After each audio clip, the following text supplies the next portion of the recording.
Hi, welcome to Exploring the Illusion of Free Will. My name is George Ortega, and I'm here in about 15 minutes with Chandler Klebs, who's going to join us from Lee's Summit, Missouri, via videotape that he's going to record there, and we're going to append to this 15 minutes.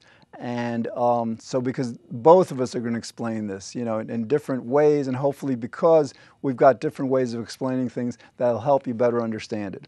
Okay, this is episode number 208, How the Laws of Nature Make Free Will Impossible, Part 3.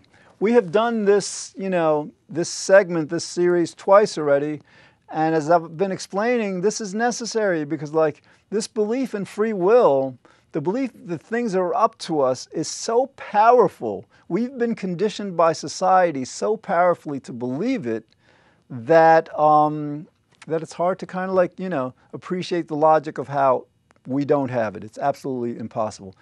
And some of you might think, oh no, I wasn't taught that I have a free will. It just feels like I have a free will. That's something that I can figure out on my own. No. And what's some evidence of this? Back at the time of the Greeks, the early Greeks, the prevalent belief then was that you had these fates, these kind of these pantheon of gods, that actually controlled everything. That, they believed in destiny. They had words. The Greeks had words for fate and destiny back then. They had absolutely no word for free will. Some people will say, well, the free will is in the Bible. No, it's not in the Bible. The Bible just talks about choosing. It never talks about choosing freely or having a free will. Free will as a term was coined by St. Augustine in 380 AD as a way to kind of explain, well, if we do evil, bad, and God punishes us, it would be unfair for God to punish us unless we had a free will. And, that makes sense. But yeah, so we have to admit, all right, we don't have a free will, and it is unfair that God makes us do stuff that is wrong and then punishes us. But what can I tell you? This is the reality, All right, so back to so I had an epiphany, I guess I'm taping the one I'm taping now. I'm taping all these in the same day, but this will be 3 weeks from whatever. Recently, I had an epiphany that the best way to explain why we don't have a free will, maybe to invoke something that we all learned probably either in elementary school or junior high school. Certainly by high school, everybody learns that there are these things, there's something in the world, in science, called the laws of nature. Okay, the laws of nature are these physical laws like gravity and the laws of motion, Newton's laws of motion. And then there are chemical laws. There are laws that relate to biology. There are laws that relate to climate science. There are the laws that explain what can happen and what can't happen. In other words, gravity as a law means that everything is always drawing itself to other things, through this force of gravity. Sometimes there's a force, that's part of the laws of nature that moves things apart, okay? So it's not just as if there's one law of nature, but the key here, and the key to understanding why free will is completely, absolutely, without one iota of a doubt, impossible, is because the laws of nature control everything. Think about it. Think of what I'm saying, and think of what is completely understood, accepted, 100% consensus in science for decades. It's not like this is new. For perhaps actually over 100 years at least. I don't know, maybe 200, 300, who knows. But because the laws of nature control everything, we don't control anything. Think about it. What does it mean to control everything? That means that nothing can happen that is not under the control of the laws of nature. All right, now free will belief, the belief in free will, the concept of free will means that, no, it's, we decide what we're going to think, and we decide what we're going to do, and we decide how we're going to feel, and say, and what we're going to say. That nothing that's not in our control, like the laws of nature, are making us do anything. That's the belief in free will. And it's absurd. It's absurd. And that's why, like, Charles Darwin, Albert Einstein, and Sigmund Freud, our world's greatest minds, really, you know, refuted free will. They didn't accept it. They understood that free will is completely impossible. So that's the value of this, you know, like, I had this epiphany. I think, you know, by referring to the laws of nature as a way of refuting free will, then we kind of like, we make the matter very, very clear. I want to go back to something I mentioned in the first episode of this series, that like ordinarily when we refute free will, and because I do this with my friends, we do a podcast, a show in Manhattan, we have a meetup, like tomorrow I'm headed into Manhattan, actually it would be 3 weeks or whatever, for a meetup the first Saturday of every month. And like, you know, when we explain to people why they don't have free will, we say, well, because everything is caused. You know, if you do something or say something or think something and everything is caused, that means that there's going to be a cause to what you just did or said or thought, right? And then there's going to be a cause to that cause, because like we just said, everything has a cause, right? And there's going to be a cause to that cause. And remember, like with cause and effect, because that's what this is about. It's a law, actually, law of nature, cause and effect. With cause and effect, the cause will always come before the effect. So that what you have is this chain of cause and effect. You have like, so you make a decision, that's caused by something, that cause is caused by another cause, and that cause is caused by another cause, and it's always going back in time. And so that you have this chain of cause and effect regressing back in time to before you were born. And, you know, as soon as it reaches that point, stuff that's not up to you in this causal chain, it's kind of like dominoes going backwards, actually. You know, as soon as you reach that point, obviously you can see how like things, you know, if things before you were born were in a domino cause and effect fashion, ending up with your doing what you did or thinking what you thought, obviously you can't have a free will. So like, you know, ordinarily that's our basic explanation for why we have free will, why free will is impossible. There's others, like we invoke the unconscious. We say to ourselves also, we're hardwired to seek pleasure, avoid pain. It's another way of understanding this. There are several ways of understanding why I don't have free will. But with the causality, that's the main one. And the problem with that is like not everybody accepts that everything has a cause. Some people are confused by these theories in quantum mechanics that Einstein understood to be wrong. And I understand to be wrong also. It's not a belief. But certain people still hold to them, that they actually say, no, not everything is caused. What these people don't understand is that if you apply that understanding or that belief to this issue of free will, that doesn't help free will, because like if you're saying that our decisions and our actions and our feelings and thoughts are not caused, we can't be causing them with a free will. Okay, and that's the reality of the situation. And it should be clear to people. I don't know how people don't get this. It's weird. So because, like, you know, not everybody believes that everything has a cause, people will get confused with this causality explanation, you know, thinking that some things are in cause and somehow, by some magic, that'll, you know, allow for free will. So that's the importance of this new, because I don't know if I've ever encountered this particular refutation of free will in any book on free will, refuting free will, or, you know, who knows, maybe it's been there, but in my mind, you know, I just had this epiphany recently that, you know, this might be what people need to hear in order to understand that free will is an illusion. You know, because I haven't understood it well enough so far after like 6 years of doing this show, and we're gonna stay with it until you get it. At least, you know, if the universe decides, because it's not up to us, because we don't have free will. All right, so again, because this needs to be repeated, because if it's not repeated, you may not get it. You've got these laws of nature, okay? They control everything. Repeat after me. The laws of nature control everything. This is not theory, okay? This is not hypothesis. This is not somebody's opinion. This is hard scientific fact. It's uncontested. No serious scientist would ever say to you, no, the laws of nature do not control everything. Okay? It's unassailable. It's just like, you know, it's an accepted fact of science. All right? So now think to yourself. because if the laws of nature control everything, nothing else controls anything. You know, we human beings don't control anything because the laws of nature control everything. This is like such basic logic.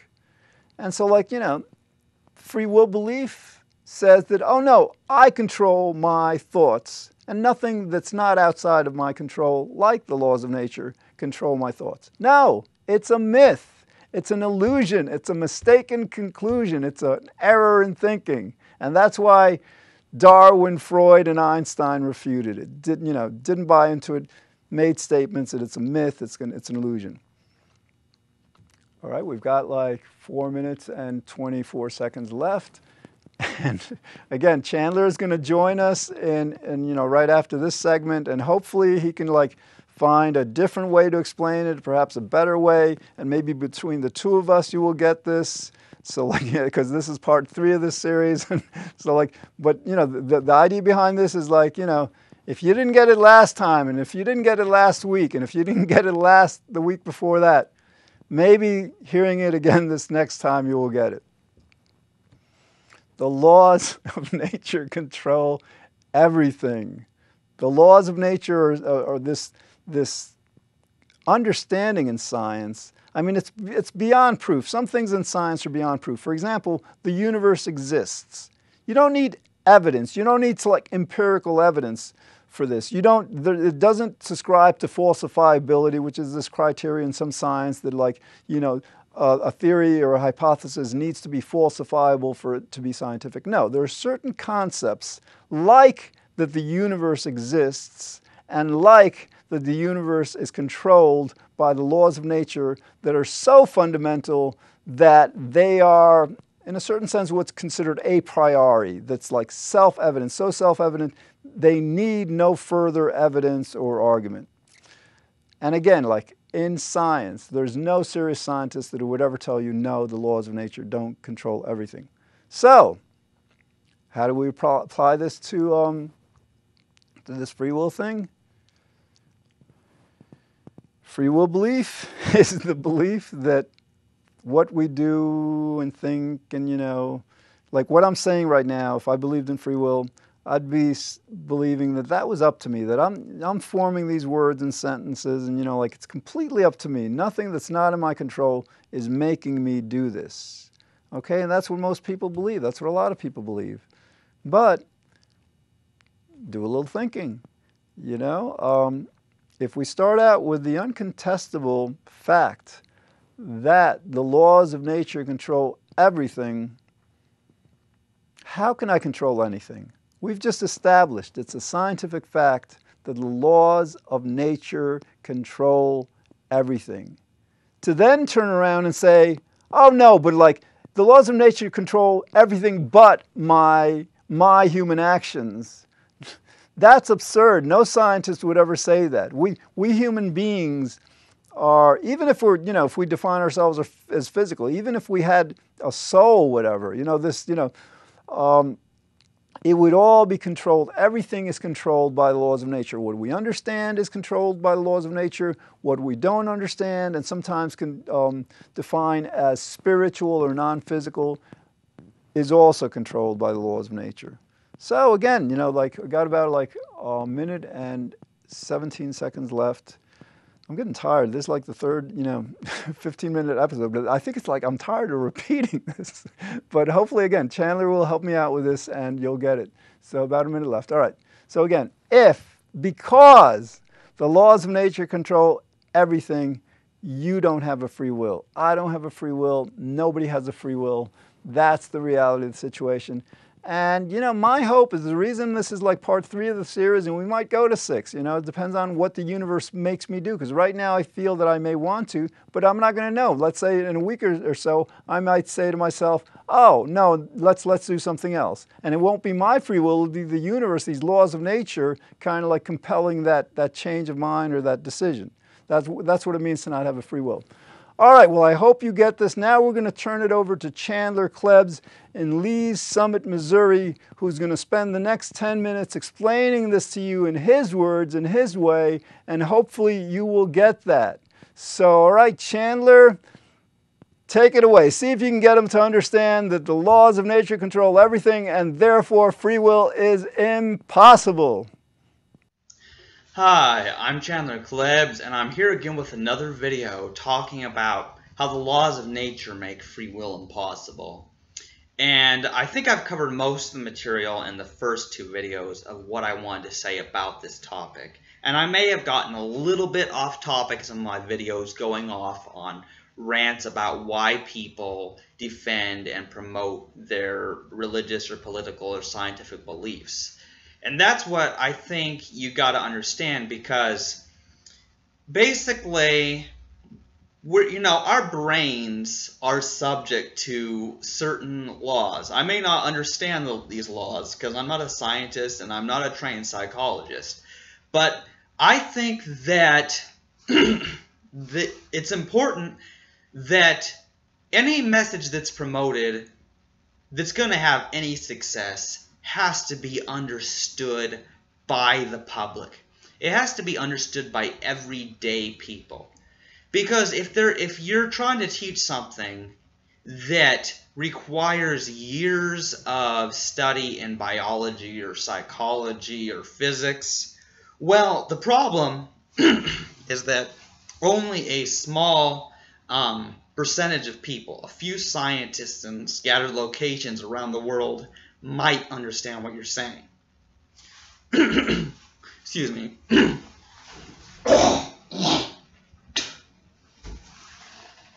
See, I'm sick, and so the problem is when I have this phlegm buildup in my throat, I can't talk right. So here's the deal. That's another example of how I'm not in control. And in the past, I used to just stop and record videos over again every time I had an interruption or something go wrong. But now I don't have time for that. I'm just going to, when things go wrong, I'm going to use this as an example that I am not in control. That's just it. In fact, that totally broke my train of thought. I was going to say something, and then I had to cough up my phlegm, and and so now I forgot what I was going to say. And so, okay, I know this is going to sound stupid, but basically, nobody chooses to be sick. No one chooses to have allergies. I'm not sure which of those my problem is right now. But yeah, people like anyone who says that people choose to be depressed, or they choose to be sick, or they choose to have allergies, or that they choose their sexual orientation, it's like, wait a minute. No. Because here's the deal. Now, as a hard determinist personally, I would say, well, choice, as most people understand, is a complete illusion. Nobody really chooses to be happy or sad. They don't choose to be sick or well. Choice is a true illusion. But even if we grant compatibilist choice and say that when someone does what they want, they're making a choice, that means that in any instance where someone does something that they don't want to do, that they're choosing to do what they don't want to do. And I think a lot of people can see how that doesn't make very much sense. So, okay, I talked before about how people seek pleasure and avoid pain. So here's the question. Why would somebody choose to be depressed when that makes them depressed? It's unpleasant. Why would someone choose to feel bad? No, that's just it. I don't think anyone does. There's going to be some cause for why they feel that way. And in a sense, you could say that this is part of the laws of nature, which kind of everything is. The way reality works is a law of nature. And so that's the important thing, is that we all want to be happy, right? We want to be happy. We want to feel good, So given that we want to feel happy, and I think a lot of us, we want to get along with people. We want to have friends. We want to be accepted in society. We want to live a happy, peaceful life. I think most people want that.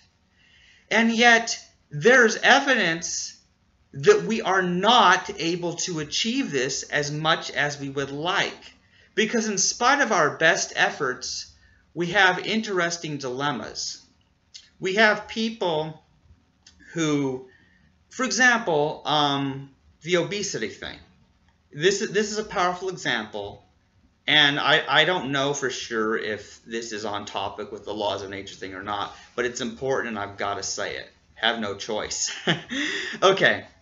Given that it's very uncomfortable for people to be obese, it's very uncomfortable for people to be really fat, because for one thing, it causes like diabetes and heart attack and strokes and stuff like that, and that kills people and causes them a lot of pain.